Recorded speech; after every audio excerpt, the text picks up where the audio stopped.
Millionaire hits a homeless girl with his car and adopts her. What he discovers will shock you. What if the person you thought was a stranger turned out to be the most important part of your past? What if one act of kindness led you to a truth you never saw coming? This is a story of fate, redemption, and a shocking revelation that will leave you speechless. A cold-hearted millionaire, used to living in his own world of luxury, finds his life turned upside down when he accidentally hits a homeless girl with his car. Guilt forces him to take her in, but as the days pass, she begins to change something deep inside him. And then the drawings begin. Drawings of a woman she barely remembers.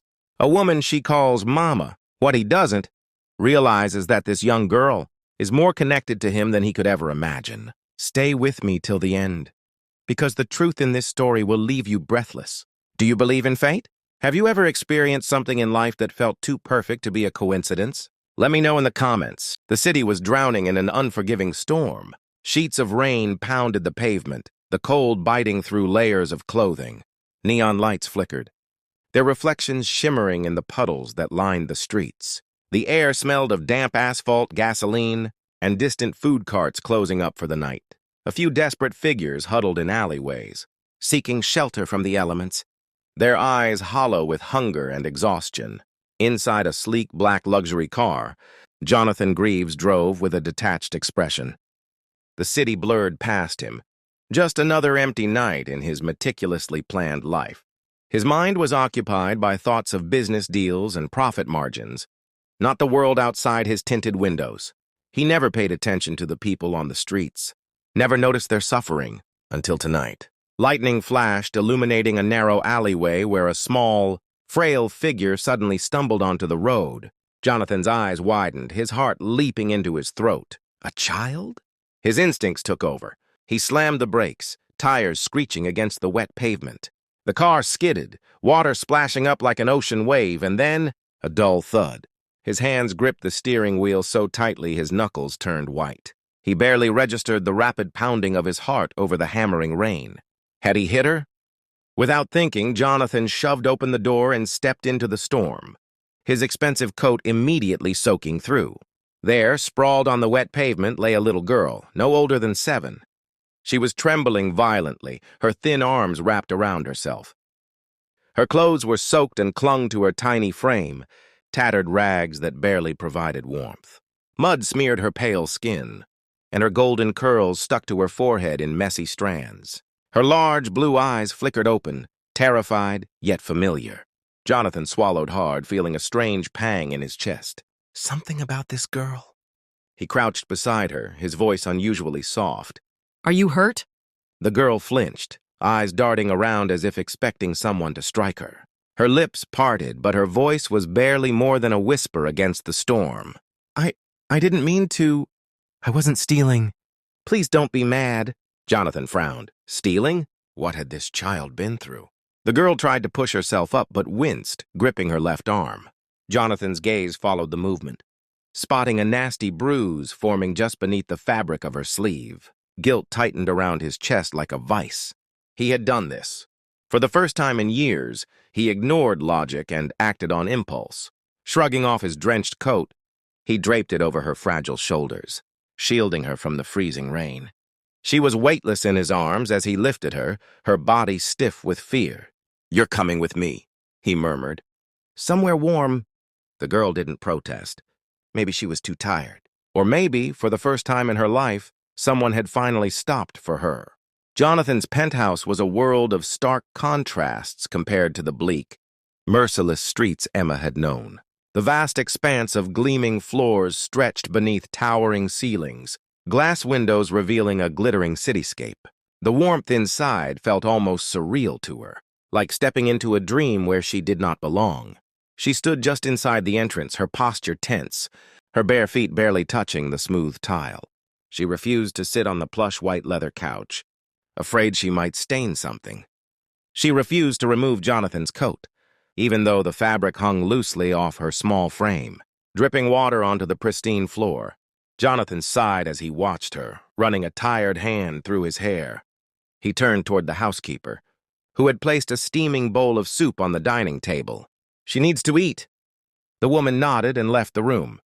Jonathan pulled out a chair and gestured toward it. Eat. Emma's small hands gripped the coat tighter. I don't take things for free. His brows furrowed at her response. Not the reaction of a child accustomed to begging. He exhaled slowly, choosing his words carefully. It's not free. Let's say it's payment for answering a few questions. Emma hesitated before taking a cautious step forward. The scent of the soup was overwhelming, rich, warm, unfamiliar. When she finally picked up the spoon and took her first sip, her tense shoulders eased, and within moments, she was devouring the meal like she hadn't eaten in days. Jonathan observed her in silence. Who was this girl? Her movements were careful, disciplined. Too careful. Not the erratic, desperate actions of a starving child, but the behavior of someone who had learned to be cautious with every bite, every moment. She wasn't just hungry. She was conditioned to expect food to be scarce. Where are your parents? He asked finally. Emma's spoon froze in midair. Her expression shifted, something dark flashing in her blue eyes. Mama is gone, she whispered. I lost her. Jonathan leaned forward slightly. Lost her? Emma looked down at her bowl, pushing a piece of bread around with her spoon. I don't remember her well. Just pieces. A strange unease settled in Jonathan's stomach. Why did her words feel so unsettling? Why did she look so familiar? Late one evening, Jonathan stepped into his study, expecting the usual silence. Instead, his footsteps came to a halt as he took in the scene before him. Scattered across the floor, covering his expensive mahogany desk and trailing onto the Persian rug, were drawings, dozens of them, each one meticulously sketched in rough charcoal, the same woman's face staring back at him over and over again. She had gentle eyes, soft curls framing her face, and a warmth in her expression that seemed almost familiar. There was something haunting about the repetition, something deliberate, as though the artist were desperately trying to remember details lost to time. Emma sat cross-legged on the floor, hunched over a fresh sheet of paper, the dim glow of the desk lamp casting a halo of light around her. Her small fingers were smudged with charcoal, her sleeves rolled up, completely lost in her work. Jonathan's breath hitched as he stepped closer, his shadow falling over her. What is all this? His voice was quieter than usual, careful, as though speaking too loudly might shatter something fragile. Emma startled at the sound of his voice, her hand pausing mid-stroke. She blinked up at him, wide-eyed, and for a moment, fear flickered in her expression. The same fear he had seen in her, the night he found her. Then, just as quickly, it disappeared. She hesitated before answering. It's Mama. Jonathan crouched down beside her, carefully picking up one of the drawings. The more he looked at the sketches, the more unsettled he became. Why did this woman's face look so familiar? He traced a finger over the rough lines of charcoal. The eyes, the shape of the lips. There was something about her. Do you remember her? He asked slowly. Emma nodded, but her brows knitted together as she studied her work. Not everything, just pieces. Jonathan frowned. Pieces? Emma put down her charcoal and rubbed her hands together, smudging dark streaks across her fingers. Sometimes when I sleep, I dream about her. But the pictures don't stay in my head. They get blurry when I wake up. She pointed at the papers surrounding her. So I draw them before they disappear. Jonathan exhaled, his mind spinning. She dreams about her? His gaze flickered over the drawings once more. A face she barely remembers. A face he is convinced he's seen before. A sinking feeling settled in his chest, slow and suffocating. Who was this woman? And more importantly, why did he feel like he already knew the answer? Jonathan sat at his desk late into the night, the soft glow of his desk lamp casting long shadows across the room. His fingers traced the edges of one of Emma's drawings absent-mindedly, his mind in turmoil. He couldn't shake the feeling that he had seen this woman before. The delicate arch of her brow, the gentle curve of her smile, it all felt eerily familiar. But from where? His past was carefully compartmentalized, sealed away like an old book he had no intention of rereading. Yet something about Emma's sketches pried open those locked memories. With a deep sigh, Jonathan stood and walked to the large, oak bookshelf lining the far wall of his study. His fingers ran along the spines of old albums and documents before he finally pulled down a dusty photo album from the top shelf. He hadn't looked at these in years. Sitting back down, he hesitated for a moment before flipping it open. Pages of faded photographs greeted him, images of business deals, charity events, and expensive vacations. But as he turned the page, his breath caught in his throat. There she was, the woman from Emma's drawings. His fingers trembled as he traced the edges of the photograph. It was an old picture, a picture of him and his ex-wife, Caroline. His heart pounded. He hadn't seen her in nearly 7 years, not since she had walked away from their marriage. Not since she had told him. Jonathan's stomach clenched as memories resurfaced. She had told him their child had died. A tight, suffocating sensation gripped his chest. His gaze darted between the drawing in his left hand and the photograph in his right. The resemblance was undeniable. Emma had been drawing her mother. But if she was drawing Caroline, then who was Emma? A cold dread settled in his stomach as he slowly put the items down. His mind raced, connecting dots he hadn't realized were there before. Her familiar blue eyes, the way she had hesitated when talking about her past, the fact that she had never mentioned her father. Was it possible? No, it couldn't be. He had buried that pain a long time ago. Caroline had told him their daughter had died during childbirth. He had grieved, had spent years numbing the pain with work and wealth. There was no way, and yet the evidence was staring him in the face. Jonathan's pulse thundered in his ears as he reached for his phone. He didn't hesitate. He called his private investigator. "I need you to find someone for me," he said, his voice tense. "A woman. Caroline Foster." There was a pause on the other end of the line. "Caroline Foster? As in your ex-wife?" Jonathan's grip on the phone tightened. "Yes." Another pause, then a slow exhale. "Sir, she's been missing for years." Jonathan's blood ran cold. He sat up straighter. "Missing?" "She vanished shortly after the divorce. No bank activity, no official records, nothing. It was as if she disappeared, unless someone had forced her to." His gaze flickered back to the small figure asleep in the next room. Emma. If Caroline was missing and Emma had no memory of her father, then that meant Jonathan felt the air leave his lungs. Could Emma be his daughter? The thought made his hands shake. He needed proof. He needed a DNA test. And if the results confirmed what he feared, then someone had stolen his child from him, and he was going to find out who. Jonathan sat at the edge of his chair, his fingers drumming anxiously against the polished wooden desk. The weight of the envelope in his hands felt heavier than anything he had ever held before. The DNA test results had arrived. The moment of truth had come. His heart pounded violently against his ribs, the sound almost deafening in the silence of his office. He swallowed hard, his mouth dry as he slid a trembling finger under the sealed flap. The paper inside crinkled as he unfolded it, his eyes scanning the dense text until they landed on the one thing that mattered. 99.9% match. Jonathan's breath hitched. His vision blurred as he read the words over and over, as if his mind refused to process them. Emma wasn't just a lost girl. She was his daughter. His child, the child he had mourned for years.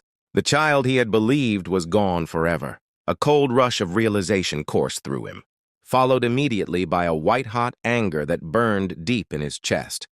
Someone had stolen her from him. The betrayal cut through him like a blade. Caroline had lied. She had let him suffer, believing their child was dead while Emma had been alive, abandoned, struggling to survive on the streets. His jaw clenched so tightly it ached. His grip on the paper tightened, nearly crushing it in his fist. Who had done this, and why? Jonathan surged to his feet, pacing back and forth as thoughts raced through his mind. The private investigator had said Caroline had gone missing. No traces of her anywhere.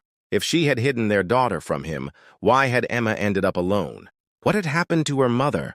A sinking dread settled in his gut. He needed to know the truth, now. Without hesitation, he grabbed his phone and dialed the investigator again. The call barely rang once before it was answered. "Find out everything you can about Caroline Foster. I want to know where she went, who she was last seen with, and how my daughter ended up on the streets." His voice was cold, filled with restrained fury. "Understood, sir. I'll update you as soon as I have something," the investigator replied. Jonathan hung up and exhaled sharply, running a hand through his hair. His eyes flickered toward the doorway of his study. Emma was still asleep in the guest room, unaware of the storm of emotions raging inside him.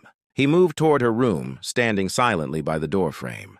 She was curled up under the soft blankets, her tiny frame rising and falling with each breath. In the soft glow of the bedside lamp, she looked so peaceful, so innocent, completely unaware of the life that had been stolen from her. Jonathan clenched his fists. She deserved to know the truth. But how could he tell her that everything she had believed about her life was a lie? That her mother had hidden her away and for some reason had left her to fend for herself. A lump formed in his throat. He took a slow breath and stepped inside, lowering himself onto the edge of the bed. Emma stirred slightly, her eyelids fluttering open. "Jonathan?" she mumbled sleepily, rubbing her eyes. His chest tightened. She had no idea how much she meant to him. "There's something I need to tell you," he said gently. She blinked up at him, still drowsy. But her expression turned serious at the tone of his voice. Jonathan hesitated for a moment before taking her small hand in his. "Emma, I know who you are." Her brows furrowed in confusion. "What do you mean?" He exhaled shakily. "You're not just any little girl. You're my daughter." Silence. Emma's lips parted slightly, her eyes widening. "What?" she whispered. Jonathan nodded, forcing down the lump in his throat. "I lost you a long time ago. Your mother told me you had died when you were just a baby. But she lied. I don't know why, but I'm going to find out. I promise you." Emma stared at him, her expression unreadable.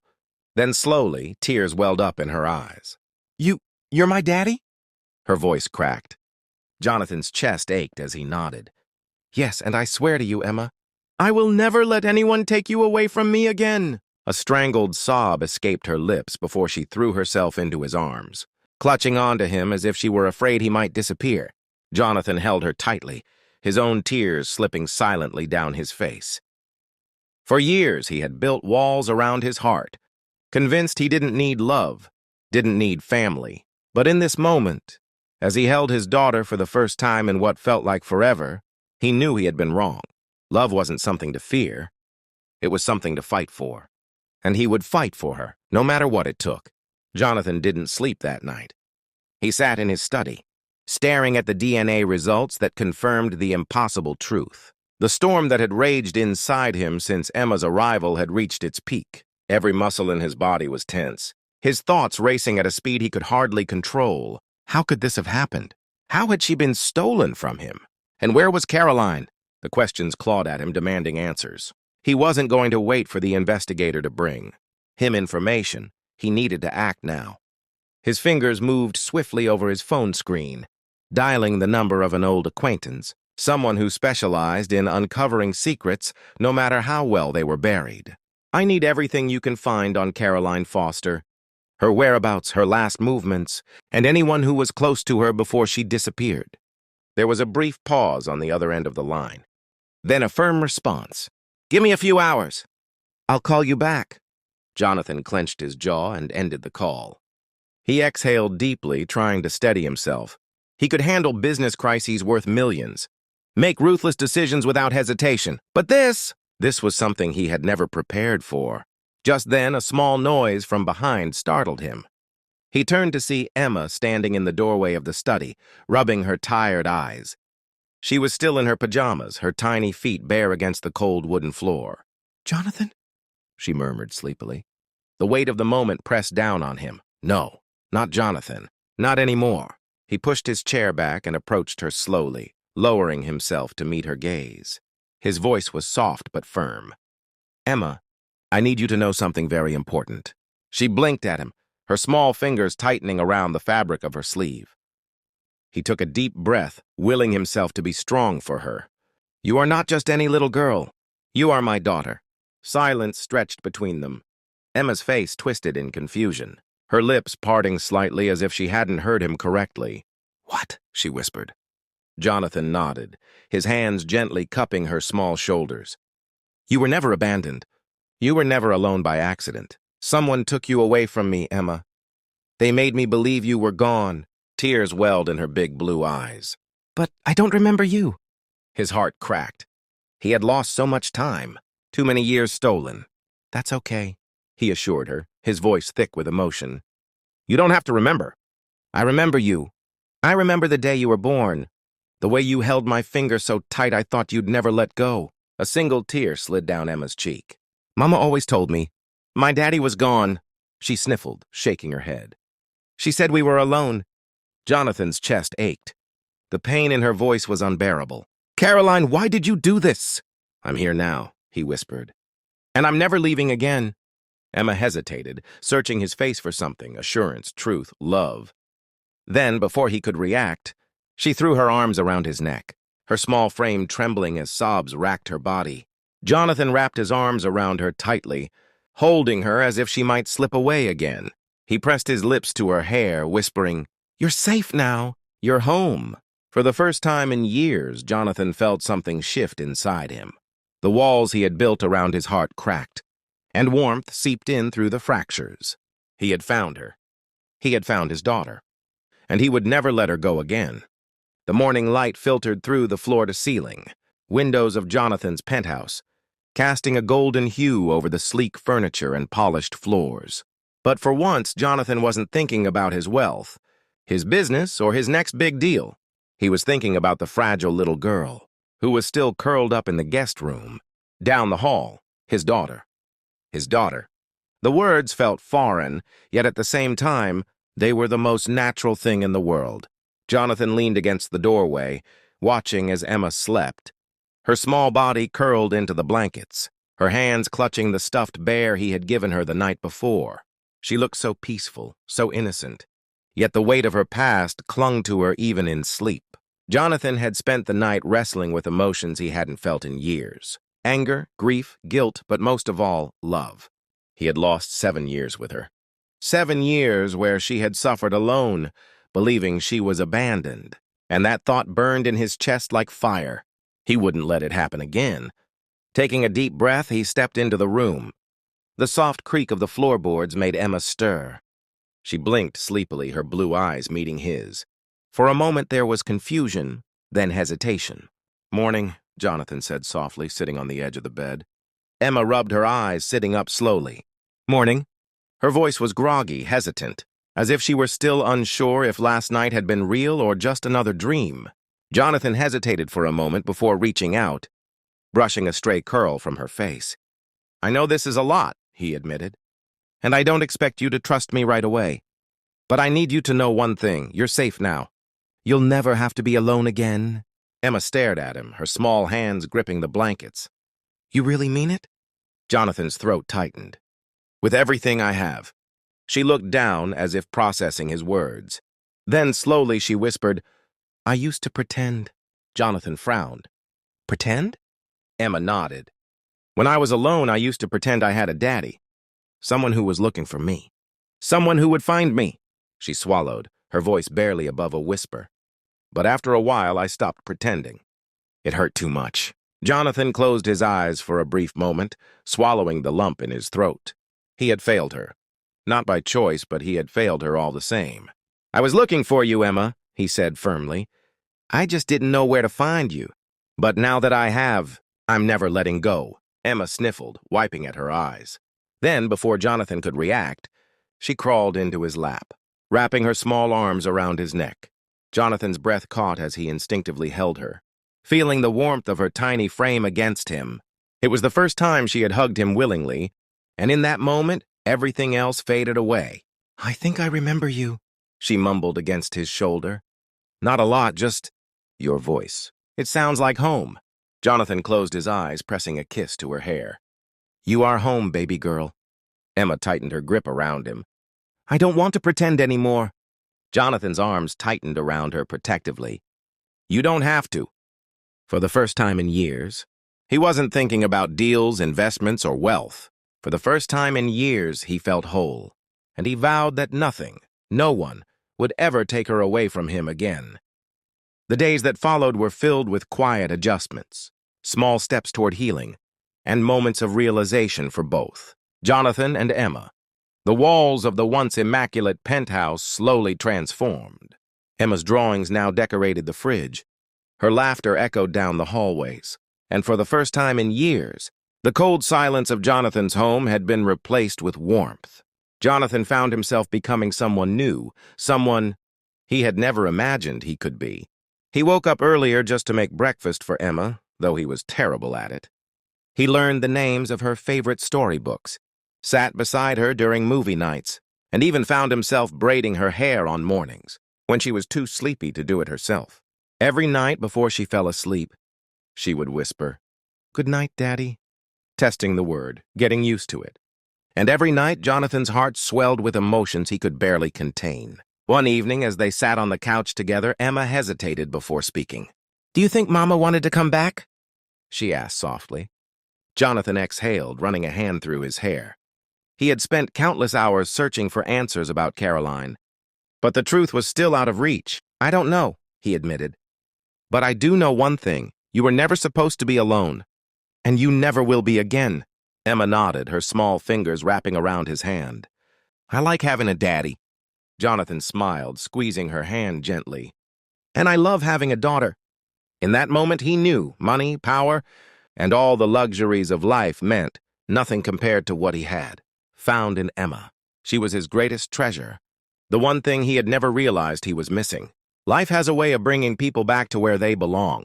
Jonathan spent years believing he had lost everything, but in reality, his greatest blessing had been waiting for him all along. What do you think? Do you believe fate always finds a way? Let me know in the comments. And if this story touched your heart, don't forget to like, subscribe, and share it with someone who needs a little reminder that miracles do happen.